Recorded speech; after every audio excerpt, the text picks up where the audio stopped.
ధర్మస్థలిలో జరుగుతున్న అనేక అంశాల గురించి మనతో మాట్లాడడానికి ప్రముఖ సోషల్ యాక్టివిస్ట్ కృష్ణకుమారి గారు ఉన్నారు. ఆవిడతో చర్చిద్దాం. ధర్మస్థలికి సంబంధించి మీరు వినే ఉంటారు. ఇప్పటి వరకు జరుగుతున్నటువంటి వాస్తవాలు తెలియదు, కానీ అసలు ఒక రకంగా మొత్తం ఇండియా షేక్ అయ్యే విధంగా దీని రిజల్ట్ ఉండబోతుందని అయితే బయట తెలుస్తూ ఉంది.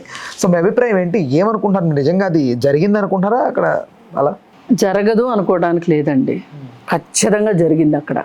మా అథెంటికేషన్ ఎలా? ఇప్పుడు సౌజన్య అని ఒక అమ్మాయి ఉంది, సేవ్ సౌజన్య అని చెప్పి ఆ మధ్యకాలంలో అది జరిగినప్పుడు కూడా ఒక ఆ సౌజన్య అనే కర్ణాటకలో ఆ పాప ధర్మస్థలి దగ్గరనే మిస్ అయింది. ఆ దగ్గరలోనే చెట్టు కింద యూనిఫామ్తో సహా బ్యాగ్తో సహా అత్యాచారం చేయబడి దొరికింది. ఇప్పుడు అది కేసు మూసేశారు, ఆధారాలు దొరకలేదని. అంటే ఎవరో ఒక అతన్ని తీసుకొచ్చేసేసి ఆయేషా మీరా కేసులాగా చేసేశారు. లేకపోతే కొన్ని రోజులు పోయిన తర్వాత అతను నేరస్తుడు అని నిరూపించడానికి ఆధారాలు లేవు అని చెప్పి అతను రిలీజ్ చేశారు. ఎవడో అతను సంబంధం లేని అతను. కాకపోతే ఆ రోజు వచ్చిన అగ్రహానికి, ప్రజాగ్రహానికి అతన్ని బలి చేశారు. మానసికంగా సరిగా లేని అతన్ని బలి చేశారు. అది కావాలని చేసింది. అది ఆయేషా మీరా కేసులో కూడా అంతే కదా. మొత్తం 2-3 నిందితుల్ని మార్చారు. ఈ రోజుకి నిందితుడు ఎవరో దొరకలా. అంటే ప్రాథమిక సాక్ష్యాధారాలు రూపుమాపేసిన తర్వాత నేరాన్ని నిరూపించడం ఎట్లా? అయ్యే పని కాదు కదా. అదే జరిగింది అక్కడ. ఒక medico student, MBBS first year చదివే అమ్మాయి, అనన్య పాండే అనే అమ్మాయి ఆశ్రమంలోకి వెళ్ళింది. ఆశ్రమంలోంచి బయటికి రాలా. వాళ్ళ అమ్మ వచ్చింది. అంటే అమ్మాయి ఫ్రెండ్స్కి చెప్పింది, నేను ఇట్లా ధర్మస్థలంలోకి వెళ్తున్నానని చెప్పింది. అందుకోసం అని చెప్పి వాళ్ళమ్మ ధర్మస్థలంలోకి వచ్చి అడిగితే ఆమెని ఎంత విపరీతంగా కొట్టారంటే ఆవిడ కోలుకోవడానికి కొన్ని నెలలు పట్టింది. అంతెందుకు కొట్టాలండి వాళ్ళు? అంత కొట్టాల్సిన అవసరం ఏంటి? ఇప్పుడు వాళ్ళ దగ్గర అమ్మాయి మా దగ్గరికి రాలేదు అని చెప్పొచ్చు, వచ్చింది కానీ వెళ్ళిపోయింది అని చెప్పొచ్చు నిజం అయితే గనక. అంత ఆ తల్లిని హింసించాల్సిన అవసరం ఏంటి మీకు? అంటే సంథింగ్ జరుగుతుంది అక్కడ. పైగా కనీసం 250 మంది 300 మంది ఆడవాళ్ళు మిస్ అయ్యారు, పిల్లలు మిస్ అయ్యారు. ఆడపిల్లలే కాదు, మగపిల్లలు కూడా మిస్ అయ్యారు. అంటే ఏంటి దీని అర్థం అసలు? ఇప్పుడు అనన్య పాండే అనే అమ్మాయి ధర్మస్థలంలోకి వచ్చి మిస్ అయిపోయింది. వాళ్ళ అమ్మ కేసు పెట్టింది. పోలీసులు కేసు తీసుకోలేదు, పోలీసులు కోఆపరేట్ చేయలేదు. ధర్మస్థల లోపల వాళ్ళు ఎవరైతే ఉన్నారో గూండాల మాదిరిగా వాళ్ళు ఆమెని కొట్టారు. ఆమె కోలుకోవటానికి చాలా కాలం పట్టింది. ఆమె ఏమన్నా సాదాసీదా మనిషి అనుకుంటున్నారేమో. CBIలో ఉద్యోగి, క్లర్క్ ఆవిడ. అయితే కూడా అక్కడ అక్రమాలు జరుగుతున్నాయి ధర్మస్థలిలో అంటే ఇక మనం అర్థం చేసుకోవచ్చు. వాళ్ళు అలా అంత క్రైమ్ అక్కడ చేయదలుచుకున్నప్పుడు వాళ్ళు రాజకీయ నాయకులు మేనేజ్ చేసుకోవాలి, పోలీసుని మేనేజ్ చేసుకోవాలి, కోర్టుని మేనేజ్ చేసుకోవాలి. ఇన్ని మేనేజ్ చేసుకుని చేయగలుగుతున్నారు అక్కడ అంటే ఏమనుకోవాలి? ఎంత వ్యవస్థీకృత నేరం జరుగుతుంది అక్కడ. ఇంత నేరము మహిళల పట్ల ఇంత దారుణాలు జరుగుతూ ఉన్నప్పుడు వాళ్ళు ఇప్పుడు అక్కడికి ఒక అమ్మాయి వస్తుంది అనుకుందాం, పూజల పేరుతోనే వచ్చింది అనుకుందాం. ఆ అమ్మాయిని అత్యాచారం చేసి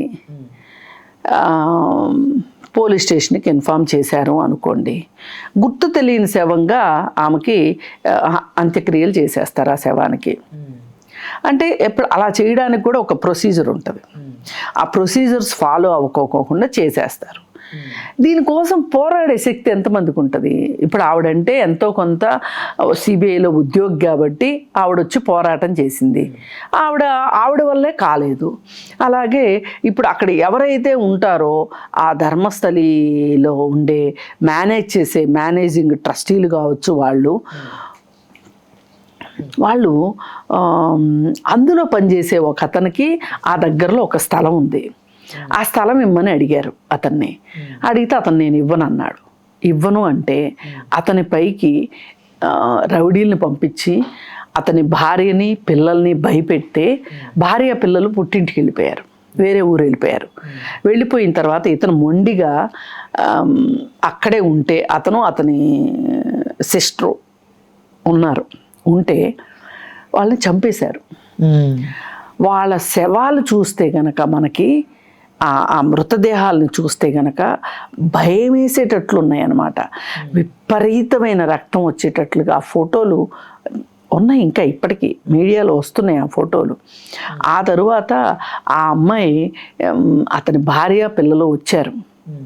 వస్తే వాళ్ళు ఎంత భయపడిపోయారంటే ఆ శవాల్ని క్లెయిమ్ చేసుకోవటానికి కూడా భయపడేంత వాళ్ళని భయభ్రాంతులను గురి చేసి చివరికి వాళ్ళు ఆ స్థలం తీసేసుకున్నారు. ధర్మస్థలి వాళ్ళు అక్కడ ఒక దుకాణం కట్టారు, అంటే ఒక కమర్షియల్ స్పేస్ అన్నమాట అది.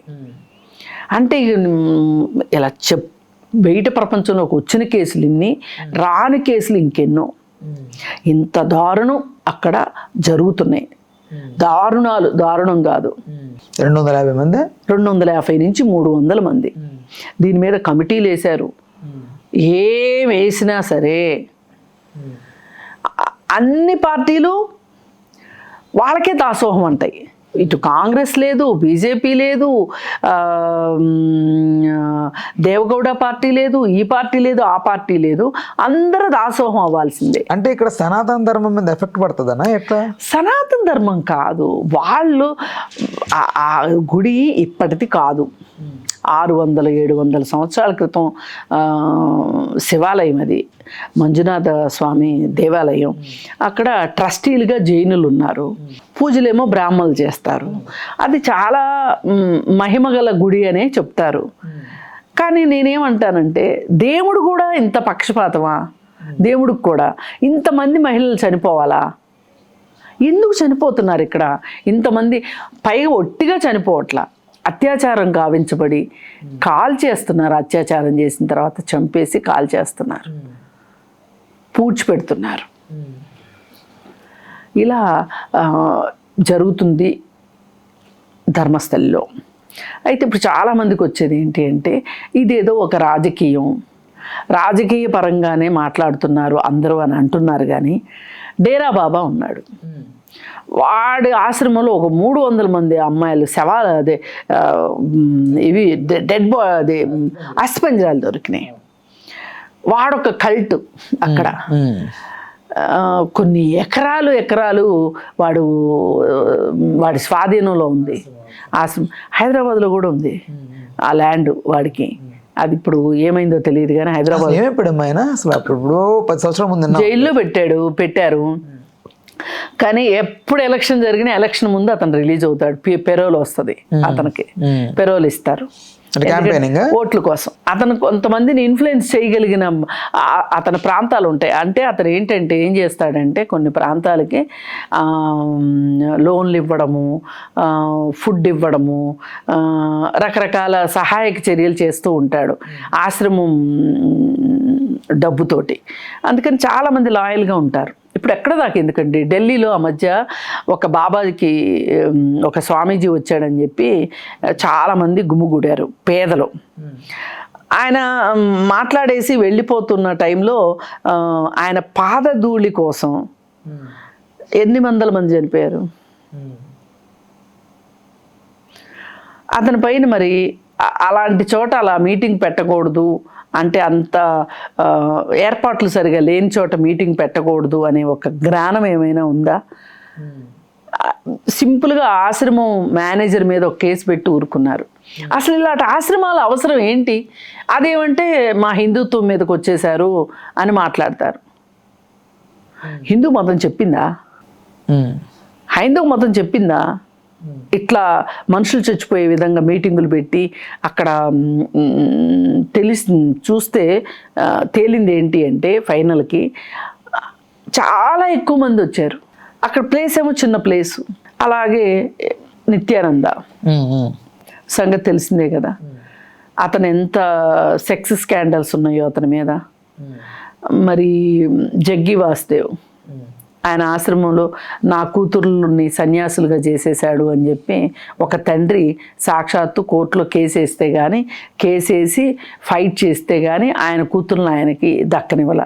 మరి తన సొంత కూతురికేమో చక్కగా పెళ్లి చేసుకున్నాడు, వేరే వాళ్ళ పిల్లల్నేమో సన్యాసులను చేసేస్తాడు.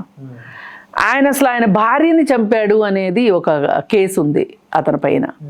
ఎందుకు ఇట్లాంటి వాళ్ళందరికీ ఎందుకు నడుస్తుంది చెప్పండి? అందుకని ఈ ధర్మస్థలి విషయంలో కనీసం ఇప్పుడు ఒకప్పుడు సోషల్ మీడియా లేని కాలంలో పెద్దగా ఆ వార్తలు ప్రపంచానికి పెద్దగా తెలియలా. మొన్ననే మొదటిసారి వినడం, ఏదైనా సోషల్ మీడియా పుణ్యమే. ఇంత వార్త బయటకు వచ్చింది కాబట్టి దానిపైన ఒక నిజ నిర్ధారణ కమిటీ వేసి, అసలు ఆ గుడి కూడా ఆ జైనుల అధీనంలోనే ఉంటుంది, అసలు వాళ్ళ దగ్గర నుంచి తీసేసుకుని దేవాదాయ ధర్మాదాయ శాఖకి అప్పగించేస్తే అయిపోతుంది కదా. ఎందుకు దాన్ని విడిగా ఎందుకు ఉంచాలి? ఇన్ని అవకతవకలు జరుగుతున్నప్పుడు. పైగా ఆ గుడికి చాలా ఆస్తులు కూడా ఉన్నాయి, వాళ్ళ లెక్కలు ఎవరికి చెప్పక్కర్లా. అందుకోసం వాళ్ళు ఒక గూండాల మాదిరి వీధి రౌడీల్ని వాళ్ళు పోషించుకుంటూ ఆశ్రమాన్ని వాళ్ళు రక్షించుకుంటున్నారు అంటే లోపల ఏమీ జరగకపోతే ఎందుకు? ఇప్పుడు సత్యసాయిబాబా ఆశ్రమంలో కూడా ఒకసారి కాల్పులు జరిగినాయి, కొంతమంది చనిపోయారు. ఎందుకు జరుగుతున్నాయి అసలు ఇట్లా? అదేనమ్మా, కర్ణాటకలో మిస్సింగ్కి సంబంధించిన నెంబరు, ఇక్కడ వీళ్ళు దానికి సంబంధించిన నెంబర్ 2 మ్యాచ్ అవుతున్నాయి అనేది ఒకటి ఏదో సర్క్యులేట్ అవుతుంది. ఇప్పుడు దీని మీద ఒకప్పుడు బాగా ప్రజాగ్రహం వచ్చి విశ్వ హిందూ పరిషత్ అతను కూడా సేవ సౌజన్య అనే దానికి అతనే అసలు చేసింది. అతను పోరాటం చేశాడు, చాలా పోరాటం చేసినప్పుడు ఒక కమిటీ వేశారు. ఆ కమిటీ ఏం తేల్చింది అంటే, ఇన్ని మిస్సింగ్ కేసులు అయినాయి, ఇన్ని మిస్సింగ్ కేసుల్లో ఇంతమంది మళ్ళీ దొరికారు, ఇంతమంది లెక్క తేలలేదు, వాళ్ళు ఏమైపోయారో తెలియదు, వాళ్ళకి కనీసం వాళ్ళ శవాల ఆచూకీ కూడా తెలియలేదు, అంటే వాళ్ళు బతికున్నారో లేదో కూడా తెలియదు అని చెప్పి ఒక నంబర్ ఇచ్చింది. ఆ నంబర్ ఏదైతే ఉందో ఆ నెంబర్కి ఒక పారిశుధ్య కార్మికుడు కదా ఇదంతా బయటికి తీసుకొచ్చింది, అతను నేను ఇన్ని శవాలను నేను పూడ్చాను, ఇన్ని శవాలు నేను కాల్చాను అని చెప్పిన నంబరు ఆ నెంబరు దగ్గరలో ఉంది. అది ఇప్పుడు ఇది ఇక్కడ ఖచ్చితంగా జరిగి ఉంటుంది అనడానికి ఇది ఒక తార్కాణం. మరి అసలు నిజంగా కూడా ఆలోచించాలి కదా, 250 మంది 300 మంది మిస్ అయిన మహిళలు ఎక్కడికి వెళ్ళిపోతారు? ఒక 10 మంది అంటే లెక్క తేలలేదు అనుకోవచ్చు, ఒక 100 మంది అంటే లెక్క తేలలేదు అనుకోవచ్చు, పోనీ అనుకుందాం మనం బ్రాడర్ వేలో. ఇన్ని 100 మంది ఎందుకు లెక్క తేలకుండా పోతారు? కనీసం శవాలైనా దొరకాలి కదా. ఇప్పుడు మనుషులు తప్పిపోయిన వాళ్ళు సజీవంగా దొరకకపోవచ్చు, కానీ నిర్జీవంగా అయినా దొరకాలిగా శవాల రూపంలో. అంతమంది ఏ రాష్ట్రంలోనూ జరగదు, అక్కడే ఎందుకు జరుగుతుంది? ఇప్పుడు మన హైదరాబాద్ ఉందనుకుందాం, తెలంగాణ ఉందనుకుందాం. తెలంగాణలో సంవత్సరం మొత్తం మీద మిస్సింగ్ కేసులు ఎన్ని, వీటిలో పరిష్కారం అయిన కేసులు ఎన్ని, పరిష్కారం కాని కేసులు ఎన్ని, అఫీషియల్ ఎన్ని, అనఫీషియల్ ఎన్ని? ఇప్పుడు కొంతమంది అసలు రిపోర్ట్ కావు, వాటి గురించి మనం ఏం మాట్లాడలేము. రిపోర్ట్ కాని దాని గురించి మనం మాట్లాడలేము. గాల్లో ఎట్లా చెప్తాం లెక్కలు? చెప్పలేము. పోలీస్ స్టేషన్స్లో మిస్సింగ్ కేసులు సంవత్సరం మొత్తం మీద తెలంగాణలో ఉన్న పోలీస్ స్టేషన్స్ అన్నిట్లోనూ మిస్సింగ్ కేసులు, మహిళలు ఎంతమంది మిస్ అయ్యారు అనేది ఒక లెక్క ఉందనుకోండి. మిస్ అయిన తర్వాత కొన్ని కేసుల్ని పోలీసులు ఛేదిస్తారు.